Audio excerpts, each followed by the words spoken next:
Hello' guys, স্বাগতম জনাইছোঁ মোৰ ইউটিউব চেনেললৈ। আজি আমি এটা নতুন বিষয় লৈ আহিছোঁ, মানি ৰিচিপ্ট। এইটো এটা বহুত গুৰুত্বপূৰ্ণ বিষয়।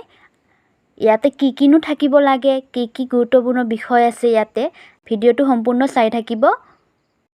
মানি ৰিচিপ্টত থাকিব লগা কিছুমান গুৰুত্বপূৰ্ণ বিষয় আজি আমি জানিম আহক। প্ৰথমতে আপুনি এনেকুৱা এখন 10 টকীয়া ষ্টাম্প পেপাৰ লৈ ল'ব। আপুনি ষ্টাম্প পেপাৰটো 10 টকীয়া ল'ব পাৰে বা A4 সাইজৰ পেপাৰ লৈ কিনে তাতে ৰেভিনিউ টিকেট দুটা মাৰি ল'ব পাৰে বা 20 টকীয়া ষ্টাম্প পেপাৰ ল'ব পাৰে। এইটো আপোনাৰ কথা। আপুনি 10 টকীয়া ষ্টাম্প পেপাৰ ল'ব পাৰে। মই 10 টকীয়া ষ্টাম্প পেপাৰ এখন লৈ লৈছোঁ।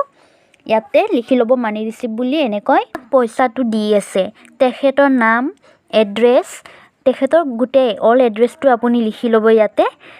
তাৰপিছত অন ডেটেড দিব, হিয়াৰ বাই ৰিচিভ ৰেষ্ট 10,000। মই ইয়াতে 10,000 বুলি দিছোঁ। আপোনালোকে কিমানখিনি টকা লয় সেইখিনি টকা বুলি দিব আৰু ডেটটো দিব, কোন তাৰিখত লৈছে আৰু কাৰ পৰা ল'লে সেইটো আউতে আপোনাৰ এড্ৰেছটো দিব। আপোনাৰ পৰা যিহেতু লৈ থাকিছে, আপোনাৰ এড্ৰেছটো, নামটো সম্পূৰ্ণ দিব।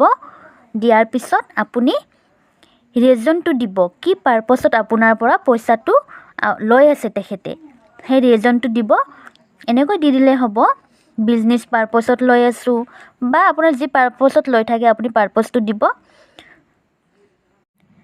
তাৰপিছত আপুনি এনেকৈ লিখি দিব, আই হিয়াৰ বাই কনফাৰ্ম টু ৰিটাৰ্ণ দিছ মানি উইথিন 6 মান্থ। এতিয়া আপুনি কিমান মান্থৰ ভিতৰত ঘূৰাব পাৰে সেইটো দি দিব। মই এতিয়া 6 মান্থ বুলি দি দিছোঁ। তাৰপিছত আপুনি এনেকৈ দিব, otherwise legal action as per as law can be taken. নহ'লে আপুনি লিগেল একশ্যন ল'ব পাৰে, এনেকৈ দিব পাৰে। তাৰপিছত আপুনি ইয়াতে চাব পাৰিছে ইন প্ৰেজেন্স অফ উইটনেছেছ। এতিয়া উইটনেছেছকেইটা চাইন কৰাই ল'ব আৰু ছিগনেচাৰ অফ ৰিচিভাৰ, ইয়াতে ৰিচিভাৰৰ ছিগনেচাৰটো কৰাই ল'ব। এইখন আপোনাৰ মানি ৰিচিপ্ট হৈ গ'ল। মানি ৰিচিপ্টৰ জৰিয়তে যদি আপুনি মানি ৰিচিপ্টৰ জৰিয়তে তেখেতে যদি আপোনাক পইচাটো নিদিয়ে বা ৰিটাৰ্ণ নকৰে, উইথিন 6 মান্থ বা উইথিন 1 ইয়াৰৰ ভিতৰত যদি আপোনাক পইচাটো ৰিটাৰ্ণ নকৰে, তেনেহ'লে আপুনি লিগেল একশ্যনটো ল'ব পাৰিব। আপুনি যিহেতু ইয়াতে ছিগনেচাৰ কৰাই লৈছে as per as legal action taken, তেনেহ'লে আপুনি এইটো ল'ব পাৰিব, লিগেল একশ্যন ল'ব পাৰিব। এইটো এটা প্ৰুফ হিচাপে আপুনি